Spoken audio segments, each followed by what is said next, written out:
You know, you can do pretty much anything you want with a Steam controller. The Steam controller is probably the single most versatile piece of gaming equipment that you can buy.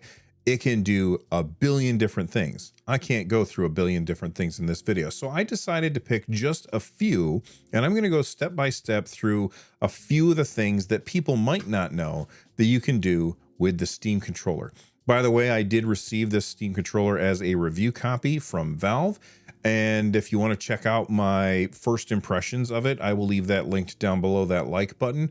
But let's go ahead and jump in, and I'll show you a few things that you can do with the Steam controller. So one of the things that you might need every once in a while is you might need access to the right trackpad as a mouse. And if you look right here, the mouse isn't doing anything as I rub on the right trackpad, and that's because I'm in Steam Big Picture mode.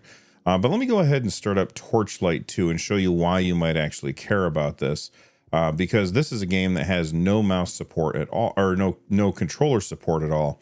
And you want to set up your controller to work with it, but you have to actually click on this play button. And I can push A all I want, but ain't nothing going to happen. So whenever that happens and you need access to the mouse, all you got to do is hold down on your 3-dot menu or your quick access menu, and now you can access the mouse. And if I click in on the middle pad, it's going to register that as a mouse click, and now I'm in the game. And since we're in Torchlight 2, let's go ahead and click on New Game. And as you can see here, it's asking me to put in my character name, but no keyboards up on the screen. So I'm going to press the 3-dot menu, also known as the quick access menu, and I'm going to then hold that, and it's going to bring up all of the things that I can do. And if I want to bring up my keyboard, it should be pressing the Steam button and then the X button. So let's go ahead and get rid of that. And anything that says that you use the Steam button with it, you can also use this one. And I find it easier to use this one. So if I do that, it's going to bring up the keyboard. Unfortunately, it's covering up where I can actually type, but we'll just hope that I type it right. And I can use my thumbs to drag around on the trackpad to type this way instead of just using the typical where you move it around with the D-pad. So I'm going to go ahead and name this guy Bill and enter. And apparently it says Otis. Oh, no. Okay. It's because I hit enter. That guy's name's Bill. And now they're asking me to name the pet. And I'm going to go ahead and say, sure, I don't care what his name is. All right, so I've got Torchlight 2 loaded up, and the thing about this game is it is mouse and keyboard game. There's no controller support at all, but I'm going to shoehorn controller support in using Steam input. And what I want to do is to be able to move my left joystick around and have my character move. I can't do that right now. So how am I going to do that? It's really, really easy. How do you actually move in the game? Well, typically in this kind of game, you move by moving your mouse cursor around and then left clicking the location that you want to go to. If I would like to do that all on my left stick, well, it's going to hit the Steam button. Once the Steam button comes up, I'm going to go into controller settings, then edit layout. I'm going to go down to joysticks, and real quick, let's say that I make a mistake, because this happens to me all the time. And I set my right joystick behavior. I want to change that to mouse region, right? But then I realize, oh, shoot, I didn't mean to do that. What I meant to do is do that with my left joystick, not my right joystick. But if you look down here, I can just press Y, and it's going to swap with the right joystick. So now my right joystick is set up as joystick with a left stick click, and my left joystick is set as mouse region. And if I hit Y again, it swaps them back. But what I'm going to do is I'm going to set this back to being a joystick, and then my left joystick, I'm going to set that to be a mouse region. Now let's take a look at what mouse region does. I'm going to press my Steam button, and as I move my left joystick around, you can see the mouse is now moving all over the place. It's like crazy. So let's open that up and see if we can make that a little bit more useful. I'm going to go into my gear menu.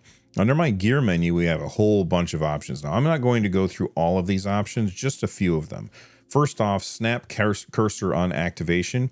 Basically what that does is it forces, no matter where the cursor is, to go to the mouse region that you designate. In order to show you this, first I have to make a mouse region that is not quite so big. So I'm going to take this region size and I'm going to shrink it way down to, we'll say 25x. All right, so now we've got it set to 25x. And when I hit my Steam button. I'm going to move my mouse like way over here. As soon as I touch my joystick, the mouse jumps exactly to where it needs to be. And when I let go, the mouse jumps way back over to where it was. The reason that happened is because I have snap cursor on activation activated and return cursor on deactivation also activated. So because you have those two things turned on, that causes the cursor to go to where it needs to as soon as you touch the joystick and return as soon as you let go. Next up, now that we've seen what region size does, let's see what region position and vertical position do. I'm going to take the vertical position. I'm going to move it, or the horizontal position. I'm going to move it all the way over to the left. I'm going to press my Steam button. And now when I move the mouse around, it jumps over to the left-hand side. That's not what I actually want though. So we're going to put it back in the middle. I'm going to put that back to this. And if you look, it's 48 and then I push it, it's 51. If I want to make sure that if I want to make fine adjustments, I can press the Y button. And now I can make them on a 1-by-1 basis. It makes it a lot easier to dial in the numbers that you want. All right, so let's take a look at the vertical position. I'm going to push the vertical position all the way to the right, or not all the way, but at 86%. We'll hit that. And now you can see that 86% is way up at the top. So the further to the right you are on your vertical position, the further up on the screen you are, and to the left brings you down to the bottom.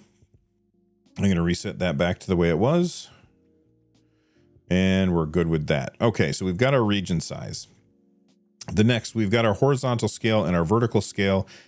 Basically, this is going to scale the horizontal region. You can use this to change the on-screen region from a circle to an ellipse or a line. So if I wanted to, I can set this. I'm going to set the horizontal scale to be really, really big. And then I'm going to go ahead and hit this. Now, watch what happens when I move this. Now the shape is no longer a circle. It's more of a squashed circle or an ellipse. And if I want the ellipse to go the other direction, all I would have to do is come down here to horizontal scale and vertical scale and switch them. I'm not going to, but you see how that works. Next up, we have trigger dampening. Basically, when you pull a trigger, you're going to import some kind of movement to the controller, and that might mess up like where you had your cursor at the time. Trigger dampening makes it so that when you pull the trigger, it dampens how strong the effect is of the joystick, and you're less likely to have that input mess things up for you. But this is incredibly important, your outer ring radius. All right, the outer ring radius tells you when you have your stick deflected as far as you possibly can, that is hitting the outer ring. So basically the post is now hitting the outer ring of your joystick. And you can have a command that fires off when you hit that outer ring. And depending on what you set your outer ring radius to be, that's going to influence when that command fires off.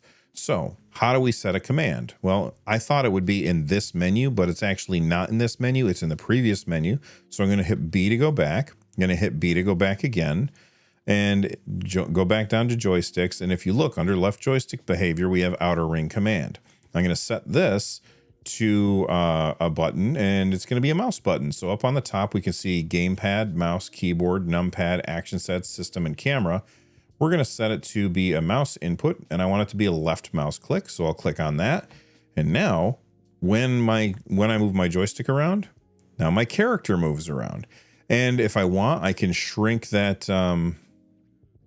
See, the problem with this is when I let go, my character continues to run in that direction until it gets to where the mouse pointer was when I let go. So if I want to get rid of that problem, I'm going to go back into joysticks. I'm going to shrink my mouse region down. We're going to make it even smaller. We'll put it at, set it to 10, and let's see how that does. Now, as I move around in the circle, everything seems to be working okay, but when I let go, my character pretty much stops. I can shrink this down even more. We'll put it to be about 2.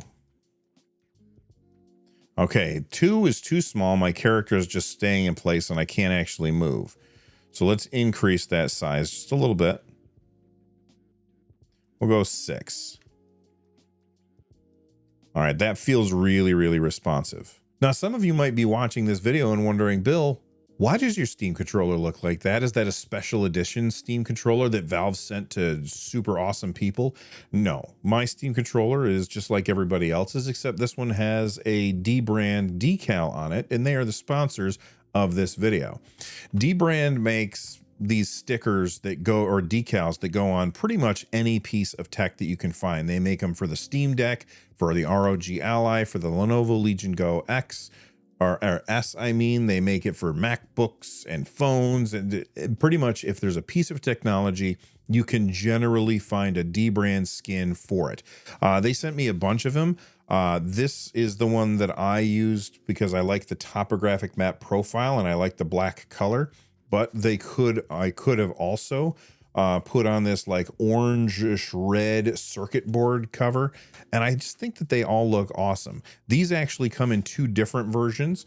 They have this one, which just covers the bottom of the controller, and then these ones which cover the entire controller. And these skins come in really handy because if you have a bunch of different controllers in the house, you can tell which one's yours. But Dbrand also sent this over, which is their companion cube. Basically, this is, I don't want to say a skin. It's like a house for the Steam machine when that comes out. So let's take a look at what this thing looks like, because it is really cool. Now, I have to be careful with this one because it is a prototype and I have to send it back to Dbrand. So I got to make sure that I don't break it or ruin it or anything. So let's go ahead and open this up and see what it looks like. I'm lying. I've already looked at it because it's really cool. So I'm going to open up the box. And as you can see, the box just falls apart.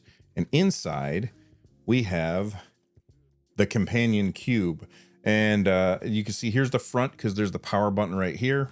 Here's the back. So you'll still have access to all of your inputs and outputs. They even left a spot so you can still see the little loading bar that the Steam machine is going to have. So whether you want to pick up skins for your Steam controller, which allows you to have a bit of a grippier texture to it, but also allows you to tell them apart if you have more than one in your house, then you can check that out down below. Or if you want to pick up the companion cube for the Steam machine, again, links down below, and a big thanks to Dbrand for sponsoring this episode. Now, let's get back to the tutorials. All right, this is Vampire Survivors, and basically this game has exactly one input, the left joystick. And as you move around, all you have to do is move the left joystick and your character attacks automatically, which is great. But then this happens and you pick an ability based on the experience that you've got and what random abilities come up.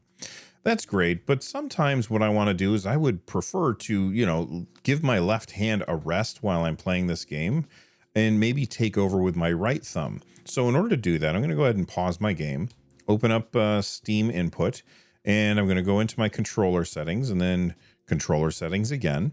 And then I'm going to go into edit layout. Now I'm going to go back down to joysticks, and under joysticks, as you can see, we have our right joystick and our left joystick. And our left joystick, if we go into the gear menu, if I can get to the gear menu, there we go. If we go into our gear menu, you can say which joystick it actually is. Which left joystick is the left joystick. But what you can also do is with the right joystick, if you want, you can go gear and you can say, you know what? I want to have two left joysticks, which you can see that I've done here. By default, it's just going to say a right joystick, but I'm going to set it to left joystick instead. And I'm going to close this, unpause my game, and I'm moving around and playing the game and, cutting down these plants and getting XP or whatever. But then I'm like, oh, you know what? I want to use my right thumb for this for a while. And so I can switch back and forth between the two. This is a super simple thing, but man, you cannot believe how much better this game plays when you can use either thumb whenever you want. Now, one of the coolest things that you can do with Steam Input is you can make virtual menus that overlay on top of your game. And you might wonder, why would I need to do that? Well, let's say that a game has tons and tons of different inputs. You can put those inputs on menus that you can then access in a bunch of different ways. Let me show you how to make a menu first. So I'm going to hit my Steam button, then my controller settings, then edit layout.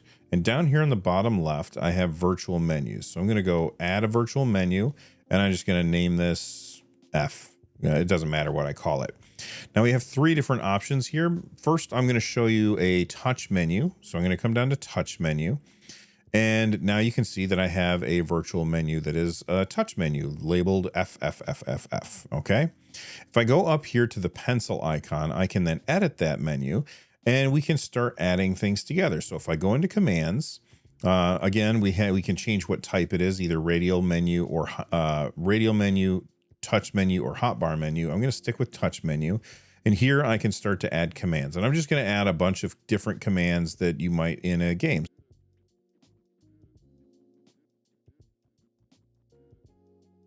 So now you can see that I've added in 6 different commands, and over here on the left-hand side, I've got 6 different commands, and it shows what the layout of the actual menu is going to be. So now that I've got that set up, I'm going to back out. And how do I activate that? Well, I'm going to set it to a trackpad. So I'm going to go over to my trackpads and my left trackpad behavior.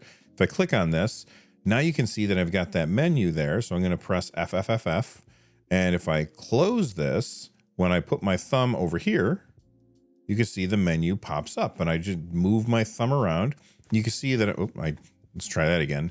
As I move the thumb around, you can see as I move my finger, the little blue dot, I almost pointed at my other screen. My little blue dot is moving with my finger, and there's haptic feedback. So each time that my finger crosses, that the blue dot crosses that line, I get a little bump pushing up against my finger so that I can actually feel where I am on this, which is very, very cool. If I go ahead and push the button again, and we go to trackpad behavior, it says FFFF. I actually want to edit that menu a little. So I'm going to come down here to virtual menus. And if I go into my pencil icon, now let's see how this actually works. So we've already done our commands, and if you want, you can go in here and you can add different symbols for each one. So I just went through and I added symbols for each one of these, and it replaced the numbers with what the symbols are. And you've got tons of different symbols. This is great because then I don't have to remember what the 1 button does, because apparently the 1 button is a dagger, the 2 button is a revolver, the 3 button is some kind of wings or something. And you could see how that makes it easier for me to mentally look at the menu and know where to push the buttons, so I don't have to memorize the keyboard layout that I was dealing with. Next up, let's take a look under general. We can see our touch menu activation style is set to click, and we have a few different ways to do this. Click means that the command gets sent in when you push down and you actually push on the trackpad itself. That's when it's going to fire it. Release is going to send it when you push down, but then when you let go, that's when it fires it. So it doesn't send it when you push down, it fires it when you let go completely. Touch release is the one that I almost always use. And the way that that works is I touch it. I don't have to click down at all. I put my thumb over what I want, and then when I let go, then it fires it off. And so I don't actually have to put any pressure down on the trackpad itself. So I'm going to go ahead and pick touch release. Then it says here, show command in the tooltip. So right here is the tooltip. And you can see that I've got this one with the little chest highlighted, and that's telling me that that is button 6. If I click on this and get rid of it, it's going to get rid of that command. And that's exactly what I would do because I don't need that. And then it says in menu sensitivity for the movement of the cursor in the touch menu. So if I increase this, it's going to make the cursor zip around in here a lot faster. And if I decrease it, it's going to make it a lot slower. I really think that they nailed the correct amount at 100%. So I'm just going to leave it there. Next, let's look at on-screen display. Here you can show where it particularly is. So right now it's over on the left-hand screen, which I like because this is my left trackpad, and so I want to have it on the left side of the screen. However, if you wanted to move it over to the right side of the screen, you could. So now I'm going to close this. When I touch it, you can see it's over on the right side of the screen. Press the Steam button again and bring this right back to where it was, which I think was 10. All right. Vertical position, you guys get how this works. Moving it to the right will either move it up or down. Moving it to the left will move it the other direction. Touch menu size can increase the size of it. Maybe you're like me and you can't see anything on the TV, so now I've made the menu a lot bigger. Now that I've made the menu bigger, I might actually want to increase the sensitivity. So I'm going to go back to general and I'm going to increase the menu sensitivity. And that means I'm going to be able to zip around here a little bit better, but the on-screen display is larger, so it's a little bit easier for me to see. We go back to on-screen display. We can also change its opacity. I can make it way more transparent so it doesn't show up nearly as much. Although honestly, I don't like that. I like to be able to see when it pops up. So I'm going to put that right back where it was. And if I want to make it completely opaque, then I would set it to 100%. But again, I think that Valve kind of nailed it by setting it at 90. All right, next up is dead zones. I have never once in my life changed the inner dead zone or outer dead zone on a menu. I don't see the reason for it. And then haptics, I currently have it set to medium. If you want to increase that, then you will feel those bumps more prominently when you're playing. But I think that medium is actually pretty damn good. So that takes us through making a virtual menu for the trackpad. But what if instead you want to have it be a virtual menu on a thumbstick? Here's how I would do that. Instead, I'm going to go back down here into my edit layout. Going to go down to my virtual menus, and I'm going to edit this, and I'm going to say, all right, you know what? We're going to make you a radial menu instead. And as you can see, it now changes it into a circle. And if I go back out to the game, you can see that this is how that works. Now, this seems great, but I really think that this is meant for a joystick. So what I'm going to do instead is, let's say that you are using your right trackpad to be your aiming, like maybe you're using this and a gyro in order to aim in a first-person shooter. So what I'm going to do, then I don't need the right stick for anything. So I'm going to, instead of having my trackpad be this menu, I'm going to set that to none. Actually, I'll set my right track. Oh, my right trackpad is already set up to be controlling my camera. So I'm going to go to my joystick, and I'm going to go to my right joystick, and I'm going to set that to be this button. And you can see that my right trackpad looks around with the joystick, and my right joystick now, as soon as I touch this, it brings up this little wheel that I can basically create my own weapon wheel for games that don't have weapon wheels, which is really, really handy. Now, I can't tell what's actually happening because I bound this to a 1, and apparently 1 doesn't do anything in this game. So I'm going to bind one of these buttons to the A button so that we can find out what exactly this does. So I'm going to go down to my virtual menus. I'm going to set the knife to be the gamepad A button. So now it's set to the A button. We're going to close this. I'm going to push up. We're on the knife. If I let go, so as soon as I let go, it selects that one thing. And I currently have this set to touch release. So if you look under general, it's set to touch release.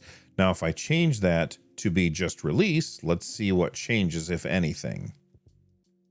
Now you can see it's not working anymore. So if you're using the joystick, you want to set this to touch release, and that's going to make things work for you. You definitely don't want to use click, because then what you have to do, this is awful. I would push up and then I would have to click in, and it's not actually working for. Oh, there we go. There, that time it worked. It's a really unresponsive way to do it. So I think touch release is really the best way to do it. But with the virtual menus, like I said before, there are 3 types of virtual menus. So we've looked at a radial menu. Let me set this back to a 1. Keyboard 1. There we go. So we've got our radial menu. We have our touch menu. And now we've got a hotbar menu. Now, what's the hotbar menu for? Well, I'm not sure. Let's find out together. So I'm going to go ahead and close this. And actually, I think the hotbar menu is made to be used with a D-pad. So I'm going to set the D-pad to be FFF. I'm going to set my right joystick to be nothing, because I don't care what it does right now. Let's close this. And now, if I push down on my D-pad, it brings up this menu. I can tab through it with left and right on the D-pad, and then I can activate whatever ability that I want by pushing up afterwards. So if I go back in here, I'm going to go back down to my virtual menus, edit. I'm going to set this button back to the jump button, and we can close this. So now the dagger, if I push down, the dagger is going to be my jump button, and if I push up, now you can see that it activates. The next time I push up, nothing happens. I don't really have a lot of use for the hotbar menu, but I can guarantee that there are games out there that somebody will find use for. And I looked and looked and looked. I couldn't find anybody that explained it. So I just had to experiment a billion times until I figured out the way that it actually worked. Sometimes a game requires you to push more than one button at the same time, and Steam Input allows you to do the same exact thing, but just with one button push. This is incredibly handy in a game like Hollow Knight Silksong, where if I jump up and attack and then just do those two things, my character falls down. But if I jump up and attack and push down at the same time, you can see that my character does this forward dive bomb, which is an incredibly useful ability. But you have to make sure that you're hitting both buttons at the same time. And I think that the window that they give you is fairly generous, but if you suck at video games like I do, maybe you want to make sure that that's even easier for you. That's where I'm going to use one of the back buttons here, because this is going to be really handy. I'm going to use the R4 button for this. So I'm going to press my Steam button, controller settings, edit layout. Under buttons, I'm going to go down to my extended buttons. That's where you can find all of your grips and your back buttons, which are really handy. And like I said, I'm going to do this on R4. So we're going to go up to R4 and I'm going to add a command. And I'm going to say that that command is going to be my attack button, which is X. So as you can see, I just added X to it. Now, real quick, I want to show you something. If you look down here, if you want to remove a command, just hover over it and press the X button, and you can see that that command is gone. But if you want to teach it a command and you don't want to do this where you go into this menu, it's really easy to do. All you got to do is go to the button that you want. In this case, R4 is the back is right here. It's the top one on the back right. And all I'm going to do is press my start button, and then I'm going to press my X button. And now it learned that that means the X button. And so I can press my Steam button, and I can either press X to attack, or I can press R4 to attack. But that doesn't get me anything, because if I jump and press R4, I'm still falling down like I was before. If I press my Steam button and then go back down here, if we go to our gear button right here, I can click on that and I can add an extra command. This means that I'm doing two things at the same time. And in this case, what I'm going to do is I'm going to say it's going to be D-pad down. So now when I push the R4, you can see it says executes two commands. Command 1 is the X button. Command 2 is the D-pad down button. So if I hit my Steam button, X to attack, A to jump, down an X to do my little dive bomb. And you see, I messed that up a couple times. Well, now I don't have to worry about messing it up, because if I push A and then push my back button, you know what? I wish that you know what? Here, this will make it easier for you to see what I'm doing. I'm going to set my R5 button to be A so that I can show you without having to have the controller facing me. All right. So now if I push this and then, whoops, this and then that, you can see I'm jumping and then doing my dive bomb attack. It's really handy. Now, what I showed you is definitely very surface level stuff. We didn't dive super deep into it. So if there's questions that you have or ideas that you have for like, hey, I would love to see how you do this with the Steam controller, leave a comment down below that like button, and it's going to help me come up with the next video idea. I have a ton of video ideas that I'm already going to do, but I might prioritize the ones that you guys are asking for. Anyway, if it's your first time here, please subscribe. From the Nerd Nest, I'm Bill. Thanks for watching, and I'll see you on the next one.